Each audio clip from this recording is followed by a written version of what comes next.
All right. So it is 9 o'clock a.m. Eastern time here in Boston. So we'll get started. For those of you who are new to my classes, my name is Allie. I'm a doctor of physical therapy as well as a nationally certified Pilates instructor. I have been practicing here in Boston for the last 5 years. I own my own practice here, and I've been teaching with the Community Online Academy since it started back in March. So today we have a new class model, and you'll see some things from other classes of mine if you've taken them before. But this is stretch and strengthen for spine health using the foam roller. So there'll be a little stronger emphasis on the strengthening compared to our other foam rolling for back pain class. That being said, this class has some challenging exercises, but I will offer a number of modifications as well.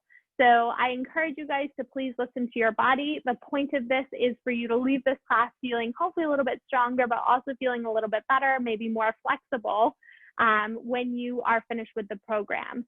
So as we work through these things, if you need a rest or you need to modify, don't be afraid to do so. We're gonna get started laying. So one thing is that we'll start laying on the foam roller, which requires the longer roller. If you have the shorter one, this is the only exercise you're gonna need to modify for. And I will give you that modification. Otherwise, you're gonna be able to follow along exactly like the rest of the class. So we're gonna take the roller and lie it down lengthwise along your mat. And your goal is to actually lie your full spine on the roller. So the easiest way to do so is to sit on the end of your roller and then walk yourself back until your head and your tailbone are on the roller. And you can adjust if you need to. If you have the shorter roller, at least get your head and your rib cage on the roller, and then you can just hold yourself up in a little bridge or maybe put some pillows underneath your hips. So we're going to take a moment to just settle in this position.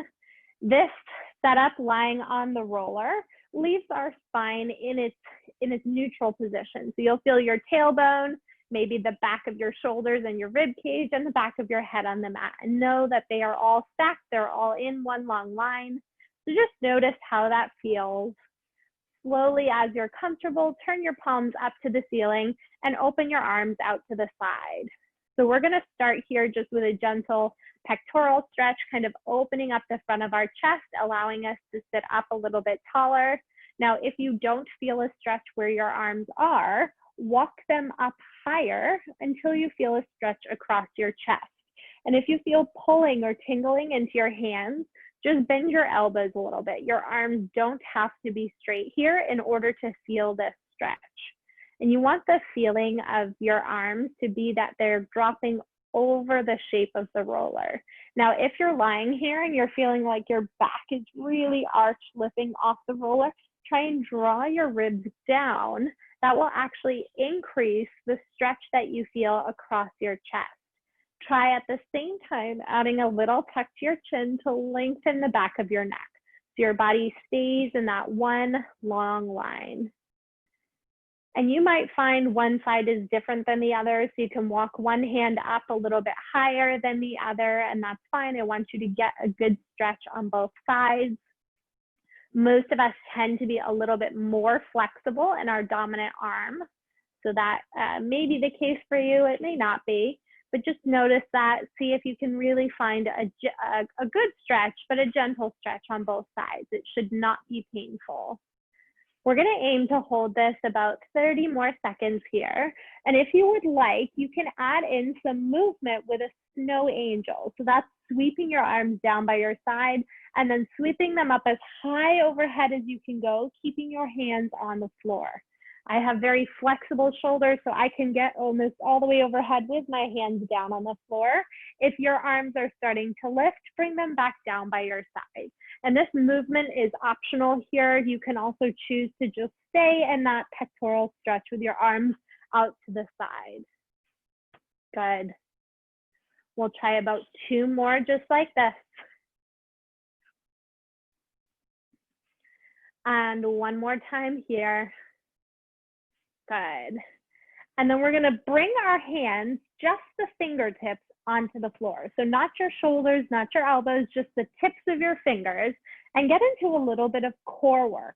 This is one of my favorite places to do core exercises because it really doesn't let you get away with any cheating by shifting your body side to side. So your goal is to stay as still on the roller as you can. We're going to start with just some gentle marching. So lifting one foot off the floor at a time. And I want you to notice if your body kind of sways to one side or the other as you're marching. Try and keep your spine super, super still on the roller. At the same time, can you drop your shoulders back so they're not rounding up towards your ears? Now, if you've done this before, maybe you've taken one of my classes and you want to build, you can try lifting both legs. Try and get equal weight underneath both of your hands, keep your ribs on the mat. And from here, you do the opposite, which is lowering the leg down and lifting back up. And you don't have to tap the floor. You're only lowering down as long as you can keep your spine still on the roller. So if you feel yourself start to wobble, you've gone a little bit too far, and that movement might be really, really small here. That's okay. I hope that you can feel your core working pretty hard to help you here. And again, that modified version is simply lifting and lowering. Now, if you're on that shorter roller, this exercise is really tricky to modify. I promise we're going to get into a lot of other core work with the roller in a different orientation. We'll try 3 more. Good. And 2. And 1 more time here. And bring both feet down. We're going to gently roll to the side, come off the roller, and sit on up. Good. Okay, so the format of this class is going to be rolling for mobility first, and then we're going to use the muscles that we roll out in a strengthening exercise. So first one is going to be for our upper back. Turn your roller to the perpendicular direction across your mat. And then we're going to line up so that your shoulder blades are right on top of the roller. Your knees are bent, your feet are flat, and we're going to hold our head in our hands.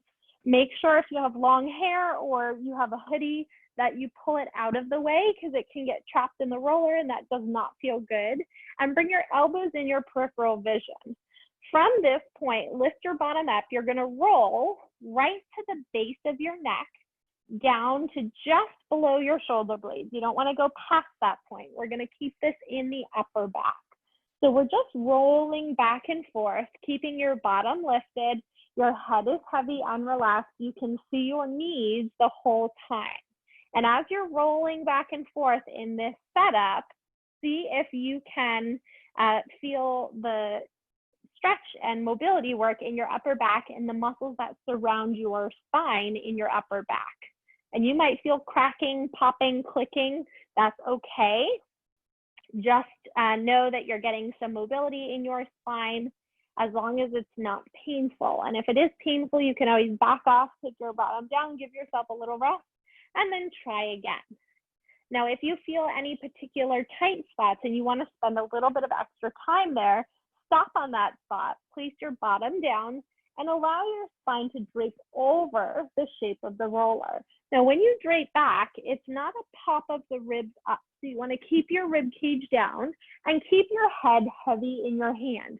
It might mean you can't go quite as far back, but you're getting the stretch more isolated to your upper back. And you can try that in a different dimension here as well. The other add-ons you can do here are to bend very slightly sideways so that you feel the rolling in one side of your body, and then you can do the same thing to feel the rolling a little bit more in the other side. So that sideways bend is turning your elbow down towards the same side hip. So just rolling back and forth here. We're going to spend about 30 more seconds on this upper back, and this helps with our upper back extension and rotation. So that's leaning backwards and twisting in our upper back. And believe it or not, most of us, even if we feel tight and twisting and stuff in our low back, it's usually restriction in the upper back that is causing that lack of range of motion. Good. Okay, so we're gonna place our bottoms down, sit ourselves on up, and take a moment's pause. So we just worked on that extension. We're gonna build now some strengthening in that same position. So flip on over onto your stomach, and you're gonna place your hands on the roller. Now, if you have shoulder sensitivity, you're gonna start with your elbows a little bit bent. If you do not, I'd like you to start with your arms about straight. Your head is down between your ears. Very important, your feet stay down on the mat this whole time. So the exercise starts by pulling the shoulder blades onto your back. And you can actually try that step a couple of times. Roll the roller away, shrug your shoulders by your ears, pull your shoulder blades down away from your ears. So I'm not bending my elbows, I'm not lifting my upper back, I'm just pulling my shoulder blades onto my back and then shrugging them up by my ears. Now the next time I pull my shoulder blades down onto my back, I'm gonna push down into the roller to lift up and very gently, slowly roll back down. Now with bent elbows, same thing. I'm pushing down, pulling that roller towards me, lifting my spine, and then slowly rolling back down. So you can imagine here that your spine is stuck to the mat and you are peeling one individual vertebrae up off the mat at a time. Keep your eyes on the roller to avoid overextending your neck. Eyes on the roller, even as you lower back down. Now, the most important thing here is to keep the pressure of your hands on the roller, even on the way back down. That helps to set your shoulders down away from your ears. It also helps to engage your lat muscles, which are important to support our spine. They actually attach all the way down to our low back. We'll try 2 more just like this. Rolling all the way back down. That's it here, guys. 1 more time, just like this. And then melt it all the way down. You can take your hands off, press yourself on up, and come into a brief shell stretch.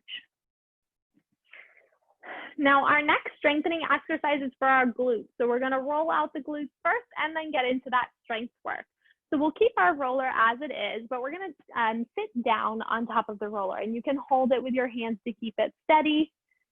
We're gonna do one side at a time. So I'm gonna walk my left foot forward and do my left glute first. So left hand comes to the floor behind me. I'm gonna turn my body slightly to the left and very gently start to roll through my glutes. And your glutes are a broad set of muscles on the back of your hips. You have a bunch of small muscles that make up sort of the bulk of the back of your hip.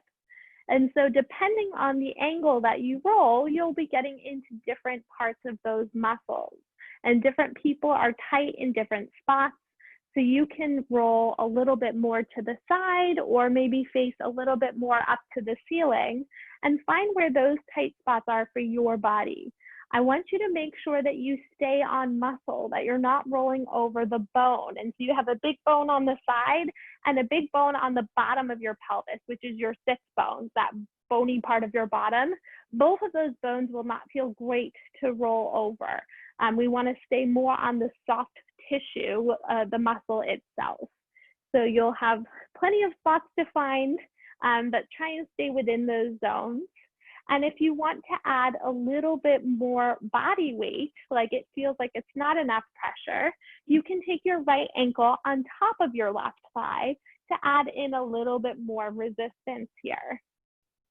You can check in with your left shoulder. Make sure your shoulder is down away from your ear, just keeping good posture after we did all of that upper back work. And you can choose, if you find a particularly tight spot, to just stay on that spot, or maybe continue rolling front to back over that spot if that's more comfortable for your body. Now we're going to spend just another moment here before we switch over to the other side. Good. And so for that transition, I'm going to take now my right hand down on the floor, roll to the right, and start to roll back and forth. Again, I'm checking out, maybe I'm a little bit more oriented to the ceiling, or maybe I'm more rotated. For me on this right side, I feel like I'm a little bit tighter in the side hip muscles. So you can spend an extra moment or two there just exploring that. Again, the option to add more body weight by lifting now your left ankle on top of your right thigh is available. And for me, this side is plenty of pressure. You can choose to pause on one particular spot or maybe continue to roll back and forth over that zone if that's more tolerable for you. And foam rolling is not comfortable, but it shouldn't be excruciating. If it is, you're probably on a bone or maybe on a nerve itself, and you can just adjust your position a little bit until it feels intense but not excruciating. Good. We'll try just a few more here before we get into our strengthening. So part of the benefit of foam rolling out a muscle first is that we loosen up the tissue a little bit, we bring some extra blood flow to the area, but we also wake up our brain connection to those muscles, which can help us to fire the muscle a little bit better. All right, so what we're gonna try now is sit on your bottom so that the roller is underneath your knees, and then we're gonna lie down on our back, preparing for bridging on the roller. So allow your head to rest down. We're gonna take the sole or the arch of your foot right on top of the roller, but you want the roller to be close enough that you can tap your heels with your fingertips. Your feet should be hip distance apart, and the goal initially is to keep the roller still. So before we even lift the hips, imagine pushing your feet down into the roller as though you are pinning it to the ground. Now, a lot of times when people do this exercise, they get hamstring cramps, and that's for two reasons. One is that your butt muscles are not working, so your hamstrings have to do too much. Two is if your legs separate a little bit. So imagine that there is a little ball between your knees, you're hugging together. Press your arms down into the floor. We're gonna lift the hips up and drop the hips, tap them back to the mat. Lifting on up, lower down and tap. If you're having trouble with this one, you can make your range of motion small, lifting in a small hover off the ground, and maybe slow down your movements. Like I said, if you're getting that cramping, see if your butt muscles are working. Bring your hands to your glutes, check in. You should feel them working really hard in this setup to keep the roller still. You can also watch your knees. If you see them opening out to the side, try and imagine hugging them together as though you have a little pillow right between your knees that you're trying to compress. Good. Now, if you've done this before, or if this is feeling really easy and you want to add on, go ahead and lift your hips into that hover and hold. You can try pushing the roller 1 inch forward, 1 inch back, 1 inch forward, 1 inch back. And as you roll forward and back, your hip height does not change. That's because your glutes are continuing to work this whole time. Go for 4 and 3. Good, guys. Last 2. Last time, drop your hips down. This time, straighten your legs so that your calf muscles are resting on top of the roller, and sit yourself on up. All right, we'll take a deep breath here. We're gonna get into some foam rolling for our calves. And the nice thing about this is that the foam rolling for your calves on its own already is a little bit of a strengthener because you have to lift your bottom, but we're gonna turn that into a slightly bigger movement. So hands are gonna be about 6 to 8 inches behind your bottom with your fingertips pointing out to the side. Open up your chest. So you want your shoulders to be behind your ears, just slightly, head tall. From this position, you're gonna push the roller forward, lifting your hips up to the ceiling, and then drop your hips down, pull the roller towards you, but keeping your bottom hovering. Press the hips up to the ceiling, lift, pull the roller back towards you. Now, by doing this, we are rolling along the length of our calf, which is wonderful to get out any of those knots in our calf muscles, but we are also getting some strengthening of our glutes and our core to hold ourselves in this hover. Now, if you need to stop and take a rest for your wrists, go ahead and do so. You can actually do this on your forearms. It is much harder for your shoulders. So that's an option for you if needed. If you're really struggling here and you're feeling it a lot in your arms, make sure that your legs are strong and active here. Your legs should actually be doing most of the work. So really tighten up through the quads, tighten up through your hamstrings and glutes, pressing the hips to the ceiling as though your legs are stiff like a board. At the same time, you can enjoy that little bit of massage work down in the calf muscle. Good. 3 more here. Press up. Good. Keep your neck long by gazing at your toes. 2. And 1 more time here. Slowly lower down. Tap your hips down. You can bend your knees and take a rest. Okay. So we just did the back side of our calves, which is that meaty muscle on the back of our on our lower leg. We're going to do our shin muscles now on the front. So the shin muscle also doubles as a plank. So this one is tricky, and I encourage you guys to go slow. If you need to be on your forearms here, you can also do that. The setup is a little funny. So you're going to take the roller down onto your shin, but really low, like by your ankles, and then kneel.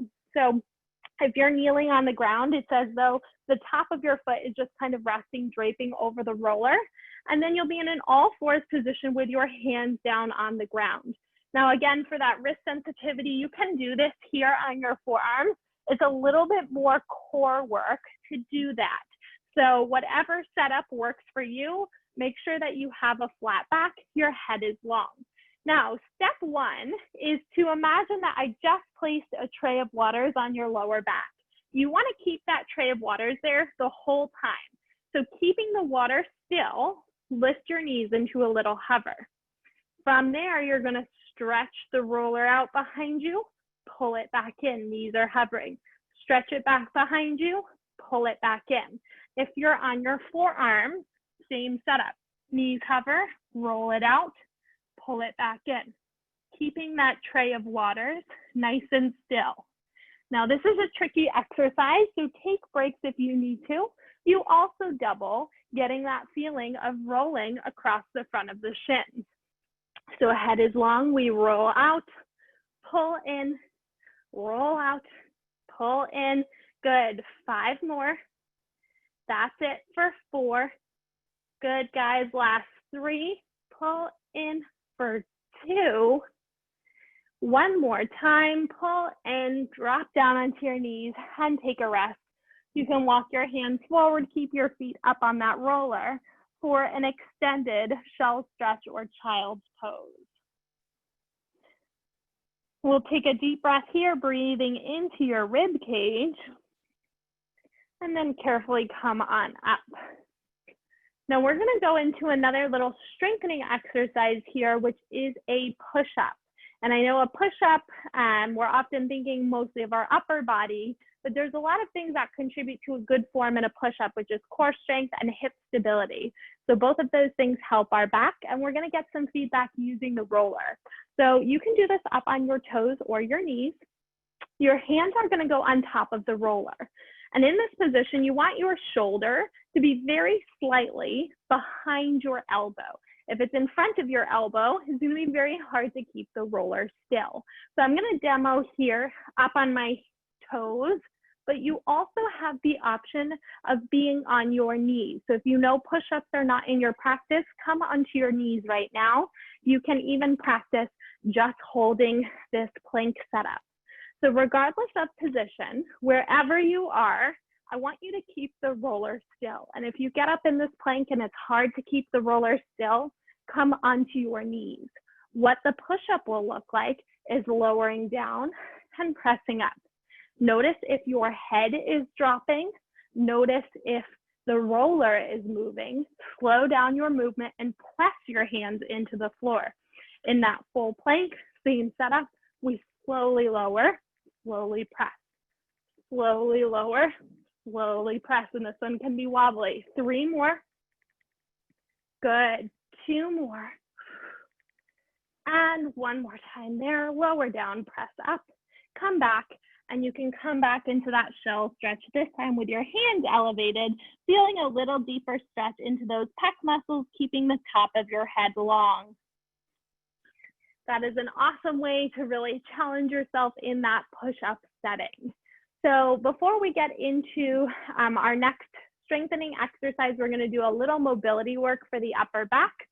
So I'm going to turn my roller sideways. Even if you have a short roller, this one is going to be fine. It'll be parallel to the mat.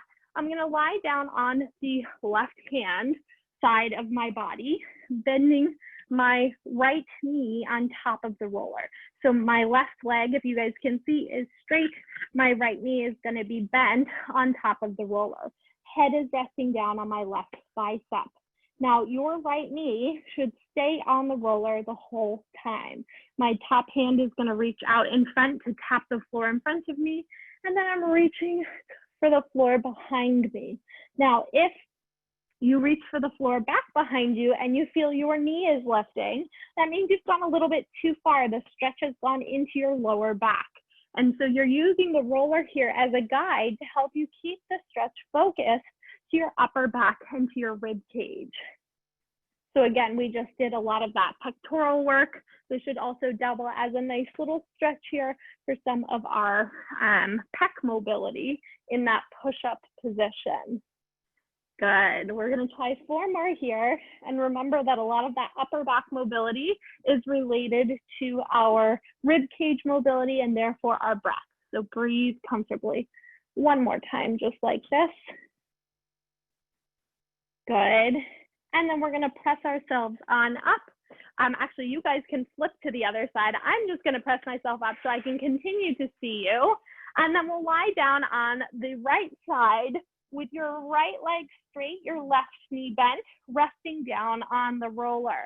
Let your head rest down comfortably on your bottom bicep, and then your left arm is going to tap to the floor in front of you. Reach it up, over, and back behind you. Reach forward and in front, and then up and over, back behind you. Good. So again, the left knee stays heavy on the roller. It should not move. The roller should be steady. If it is, make your movement a little bit smaller, focusing on trying to spiral your ribs and your chest up to the ceiling to feel that openness in the upper back. Good. Try 3 more just like this. That's it here, guys. Last 2. And 1 more time here. Good. And then press yourself on up. So now that our upper back is nice and open, nice and flexible, we're going to get into a front plank that combines some rolling for our quad muscles, so right on the front of our thighs. So similar to how we did the shins this time, the roller is going to go right along the muscle just above our knee, and we're going to lower down onto our forearms. Now in this position, I often see the low back sagging with the upper back rounded. So can you push your, or rather lift your ribs up away from the floor, shoulders down away from your ears, pick up your head so that your body is in one long line and you can keep your toes down to start. So already this should feel like a little bit of core work just to hold this. Now keeping this position, if you are more progressed, you can lift your feet. Otherwise, you can keep your feet down on the mat. Slowly, we're going to start to walk our elbows forward until the roller is just above our knee, and then walk our elbows backward until the roller is just below our pelvis. As you do this walking, think of keeping the shoulders down away from the ears so we're not hiking up and we're not letting our back sag. So it's as though that tray of waters is right on our low back again. We're getting a little bit of that core work while at the same time getting some stretching into our quad muscle, which is one of the most overused muscles in our body when we do squatting and bending and stairs. Good. We're going to try 2 more just like this, walking forward, walking all the way back. Awesome, guys. 1 more time here, walking forward and walking all the way back. And then you can press your hands down, take that roller out from underneath you, roll it forward and out of the way. and take a breath. Okay, so that completes the movement part of our strength and stretch. I know we did a lot of challenging exercises. What you can see is that the roller makes your movements very unstable. And part of that instability helps you to connect to using the right kinds of muscles. So I think these are familiar exercises you guys probably see in regular workout routines, but maybe have been getting away with using some of those bigger muscle groups instead of some of our stabilizing muscles to do the exercises with good form. So with that being said, I'd love to answer any questions that you have about this class, about foam rolling, about back pain, spine health. I see maybe that there is one question here, and you guys can just send them over to me into the chat. This is a great question here, and I'm sorry I did not see this earlier. Are these exercises safe for osteopenia in the back and osteoporosis in the upper hip? Yes. Keeping the spine strong and flexible is one of the best things that you can do for osteoporosis and osteopenia. The one caution, which we did not do any of this during this class, the one thing I would caution you on is lots of forward bending in your upper back. That is the most compressive force you can put on your spine when you have osteoporosis. Also the most common way people with osteoporosis get small fractures in their back. So be cautious with lots of forward bending in the upper back. Okay, another question here, is this class recorded? Yes, it is on the Video Hub. I'll have Sean post the link to the Video Hub in the chat so you guys can view that. It will be posted tomorrow. Okay. So someone mentioned they bought a roller and it's so stiff it hurts my back. Can you recommend one I should be using? So often when you buy the roller, it will say what density it is. There are ones that are soft density, medium density, and high density. I would look for one that's a soft density. And I will see if we can have that added to the product list that will be posted sometime soon. Let's see. So another question here, whenever doing the floor work, I get cramps in my foot. Any thoughts? So there's a couple of reasons people get cramps, especially when it comes to the feet. Sometimes it's nerve related. So if your nerve is irritated or being stressed, it will send a signal down in your leg, which translates as a cramp. Sometimes it's tightness in the tissue around that area when you try and use the muscle. What I would recommend is taking, you'll also see this actually on the product list, is something I recommend a lot. It's called a spiky massage ball, and it's a tiny little ball. It looks like a dryer ball. If you roll out the bottom of your foot on that ball before you do an exercise program, I think you'll find it's less likely to cramp. If you don't have a ball like that, you can also try on a tennis ball, but I find the little spikes get into the smaller foot muscles really well. Okay. One other question here is some rolling for the muscles in the upper back, so targeting soreness between the shoulder blades. So that rolling we did for the upper back is the best way to go about that. I focus a little bit more on that in my neck and shoulder class, which is at 1 p.m. Eastern time today, so you're welcome to join in. But sometimes persistent soreness between the shoulder blades that does not go away with foam rolling is actually referred pain from your neck. So it may be worth having somebody take a peek at your neck to see if that's what's going on. Okay, so I will read over the rest.